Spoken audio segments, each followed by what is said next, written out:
오늘 저에게 주시는 하나님의 말씀은 요한복음 3장 14절에서 16절까지 말씀입니다. 모세가 광야에서 뱀을 든 것 같이 인자도 들려야 하리니 이는 그를 믿는 자마다 영생을 얻게 하려 하심이니라. 하나님이 세상을 이처럼 사랑하사 독생자를 주셨으니 이는 그를 믿는 자마다 멸망하지 않고 영생을 얻게 하려 하심이라. 아멘. 하나님의 말씀입니다. 할렐루야. 귀한 날 하나님 주시는 은혜가 여러분과 함께 하기를 축복합니다. 한국 사회 회의 문화를 보면 답답함을 넘어서 한숨이 절로 쉬어집니다.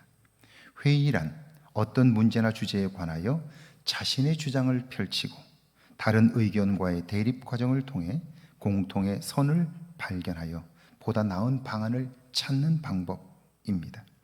이것은 오랫동안 진화되었기에 회의를 통해 인간은 수준 높은 삶을 경험할 수 있습니다. 그런데 우리 사회의 경우 회의에서 의견이 대립될 경우에 상대방이 나를 무시한다고 느낍니다. 그래서 상대방의 말을 들으려고 하지 않고요, 감정적인 방향으로 나아갑니다. 결국에는 나이가 몇 살이냐, 건방지다, 인신공격으로 발전하고요. 그러면 상대방도 감정적으로 대응하여 싸움이 됩니다. 이렇게 되면 처음 가졌던 회의 목적은 사라지고 서로 간에 상처만 남기고 끝이 납니다. 안타까운 것은 교회 안에서도 이런 회의 문화가 있음을 보게 됩니다.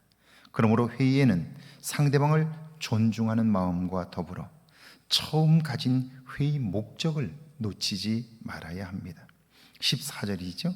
모세가 광야에서 뱀을 든 것 같이 인자도 들려야 하리니. 모세가 광야에서 뱀을 든 것 같이, 이 말씀은 구약성경 민수기 21장에 나오는 사건입니다. 광야 길을 가는 백성들이 하나님의 놀라운 은혜와 축복을 수없이 받았음에도 불구하고 그들은 작은 어려움만 있어도 불평하고 원망합니다. 특별히 그들의 불평과 원망은 점점 더 습관화되어 가는데요, 결국 하나님이 하신 모든 일들을 부정하고 지도자 모세와 하나님을 향해서도 거리낌 없이 대적합니다. 그런 백성들을 향해 하나님이 불뱀을 내리셨죠. 죽음의 위기를 맞게 합니다. 이때 모세가 울며 기도했고 하나님은 장대 끝에 놋뱀을 달고 쳐다보는 자마다 살 것이라고 말씀합니다. 그리고 하나님의 말씀대로 쳐다본 사람들은 모두 다 살았습니다. 모세가 놋뱀을 장대 끝에 단 것처럼 예수님께서 십자가에 달릴 것을 말씀합니다. 구원의 능력을 나타낼 징조입니다. 이때 우리가 알아야 할 것은 놋뱀을 쳐다본 사람마다 병이 나았고 고침을 받았습니다. 그러나 놋뱀이 그를 고친 것은 아닙니다. 놋뱀을 본다고 낫겠습니까? 그러나 그 말씀을 하나님이 하셨습니다. 말씀하신 그분을 믿는 믿음이 놋뱀을 쳐다보면 나을 것이라고 믿게 했고 그 믿음이 그를 고친 것이죠. 이것은 십자가의 능력도 마찬가지입니다. 15절입니다. 이는 그를 믿는 자마다 영생을 얻게 하려 하심이니라. 아니, 놋뱀을 쳐다본다고 낫겠어? 사람들은 그렇게 생각하지요. 그걸 말씀하신 분이 하나님인데 하나님은 잊어버리고 그 하나님이 하신 말씀을 자신의 지식으로, 자신의 경험으로 판단하려고 하는 거죠. 똑같아요. 십자가에 달리신 예수를 믿는다고 우리의 죄가 사하여지겠어? 새 삶을 살 수 있겠어? 그렇게 생각하는 거죠. 십자가에 달리신 그분이 누구인가를 알지 못하고 그 일을 행하신 하나님이 누구인가를 알지 못하기 때문에 그걸 볼 수 없다는 사실, 자기 자신의 한계가 있다는 사실을 알지 못하면 결국 자기 자신의 지식으로, 경험으로 판단하고자 하고 믿을 수 없는 상태가 되는 거죠. 16절입니다. 그래서 이렇게 말씀하죠.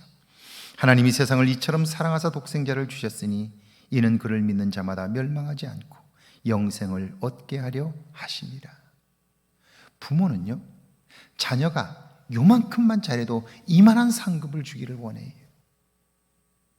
상식적으로 생각해 보면 요만큼 잘했다면 요만큼을 줘야 돼요. 그런데 부모는 그 아이에게 요만큼 잘한 걸 가지고 이만큼을 줘요. 그리고도 더 주지 못해서 안타까워해요. 왜요? 그를 사랑하기 때문이에요. 하나님이 이와 같아요. 하나님이 우리를 사랑하시기 때문에 죄와 더불어 살아 멸망 가운데 거하는 걸 두고 볼 수가 없는 거예요. 그래서 하나님이 보내신 그분을 믿는 믿음으로 고백하면 죄를 용서하시고 그를 구원하셔서 온전한 삶, 복된 삶, 행복한 삶을 살도록 인도하시는 거죠. 이걸 하나님께서 거저 주시기 때문에 은혜라고 부르는 거예요. 우리 모두는 다 하나님의 은혜로 여기까지 왔고요. 은혜로 살아가는 사람인 거죠.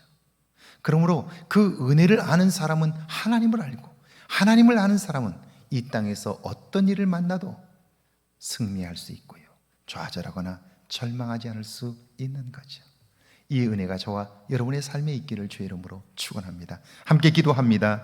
노뱀 현상이 아니라 보라 말씀하신 하나님 본질을 볼 수 있는 능력을 달라고요. 나를 향한 하나님의 사랑을 경험하게 해달라고요. 함께 기도합니다.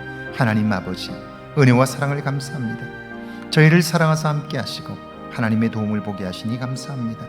이제는 노뱀 현상이 아니라 보라 말씀하신 하나님 본질을 볼 수 있는 능력을 주옵소서. 나를 향한 하나님의 사랑을 경험할 수 있도록 은혜 베풀어 주옵소서.